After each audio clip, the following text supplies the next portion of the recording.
Hello. Oh, hey, Sean, it's your friend Cole. Do you want to go hunt rams with double dog arms 1911s in 10 millimeter? Not to be rude, but I'm going to stop you right there. Yes, I want to go. See you in a minute. Oh, okay.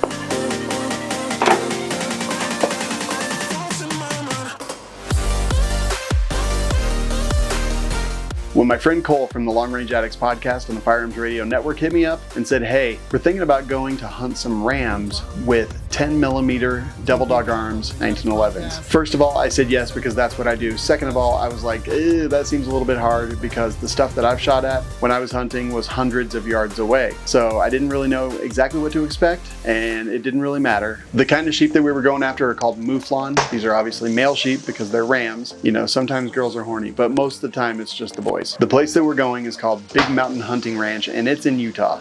Let me take you back just a little bit. It's been my mission to start hunting for quite a few years now, but it's not as easy to become a hunter just because you say you want to become a hunter. Hunting is generational. It's passed on from adults to children, and then children grow up and pass it on to their children, and that's how it's been through all of humanity.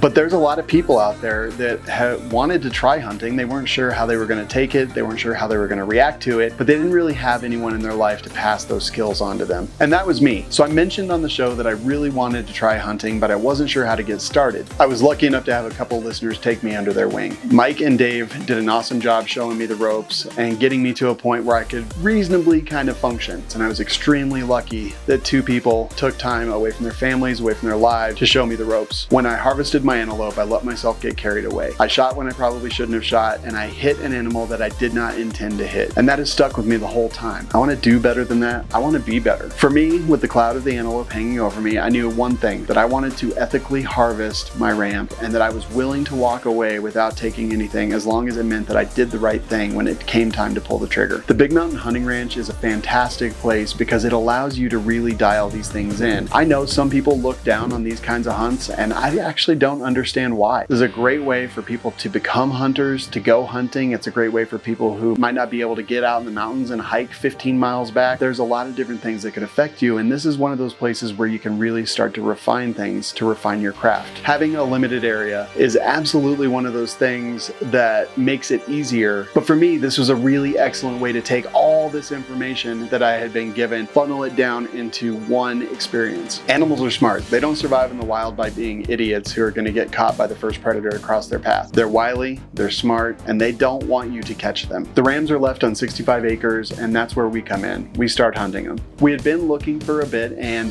we just started walking in a line, and we were walking along trying to scare them up. I started to notice some tracks. I came across some fresh feces and knew that we were at least on the right path. Eventually, I saw movement in the brush in front of me, and I knew that I had come across them. I looked over to my left, made sure that my hunting party was in a safe direction. I drew my firearm, that Devil Dog Arms 10 millimeter, and I started to press out a little bit. However, that cloud from the antelope was kind of hanging over my shoulder, and I realized I didn't have a great shot at them. I couldn't see the area that I was supposed to shoot, so I would have basically been shooting into a bush, and at that point they got up and they started running. I could have shot at them. I decided not to. I put the safety back on, and I put the gun in my holster. Eventually, I saw them off in the distance, and I immediately put myself behind a tree. At that point, it was just a game of bounding from tree to tree. It had started to rain pretty heavy, and my raincoat was making some noise. At that point, I took out my Vortex ranging binoculars and ranged them 63 yards. I was really close to the last tree, so I moved up to it and I pressed the gun out. I knew exactly where they were. I knew that it was a safe shooting direction, and I knew that if it came down to it and I didn't have the perfect shot, I wasn't going to take the shot. I pressed out. I moved out of concealment until my sights were directly on the sheep. It was broadside to me. As I pulled the trigger, I heard the thwap of the bullet hitting flesh. Stunned, the ram looked at me. The other ones took off. I still had my finger on the trigger and the sights on. I shot one more time, and he decided that was enough. He was going to bolt. Since I knew that my party was directly to the left of me, I started moving rearward and then in that direction as well. As I was walking, I heard several more gunshots and assumed that I had scared the rams directly into the path of my hunting party. Once the firing stopped, we called out, located each other, and started walking to track the rams. I saw two of the rams walk up to a little flat and fall down dead. And I started looking for where I had hit it. Obviously, it had done the job. He ran about 100 yards and then just collapsed. But I wanted to make sure that I had hit it where I thought that I hit it. So I started looking, and underneath its front leg, I saw a small trickle of blood. At that point, I knew I had proved to myself that I had done exactly what I set out to do, and to learn from the mistakes of my past, and I think that I did. It turns out that I actually hit the heart and both lungs. I'm not gonna sit here and pretend like that was some exceptional feat of marksmanship. It was a 10mm pistol at 63 yards, and I got a perfect hard hit. It was just luck. It was everything shining down on me that day, that when I pulled that trigger, it took that animal in exactly the ethical way that I wanted to harvest it. And now came the hard part, processing the animal. We were really lucky that Kelly from Big Mountain Hunting Ranch was there, because he was able to show us the ropes. Between him and Cole, they showed me how to gut my animal, and then we took it back up for processing. I'm gonna do a Euro mount with the skull, and my fiance Angel also asked that we take the hide. So the hide is out being tanned right now. I have the head with the place that does the Euro mount, and the meat was taken in for processing. I just want to reiterate how valuable this hunt was to me as a new hunter. The experience of hunting these rams is incredibly affordable, and I got so much value out of it that I will never be able to put a dollar amount on that. I enjoyed every aspect of it, from the hunt to the take to the processing afterwards.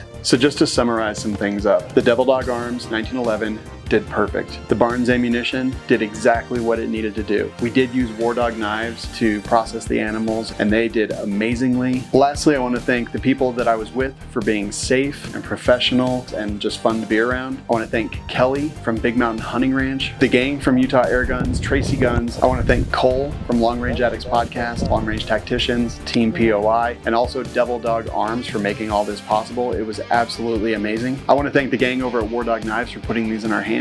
And lastly, I want to encourage you, if you want to try hunting, this is a fantastic way. And if you click the link that's in the description of this, it'll take you over to our website where we have links to all the cool stuff. Hunting needs to survive in America. That's all there is to it. We can't let it die. Do me a favor and leave me a comment about what you thought of this hunt. I really want to hear your opinion. So get off the couch, find some adventure, and I genuinely hope that I see you out there. That sounds pretty sexist. Animals are smart, but I'm dumb. So it was a great learning experience for me, and it's just been one of those things that kind of chips away at me when I have the quiet time. That sounds really dark. Guns were holstered. That's a lot truck. Trash truck. Hello. Motherfucking spam. Thought it was someone calling me to go on a ram hunt again. Aaron, what's up, brother? Hey, I got a great idea. Let's go hunt rams with a 10mm pistol. What do you say?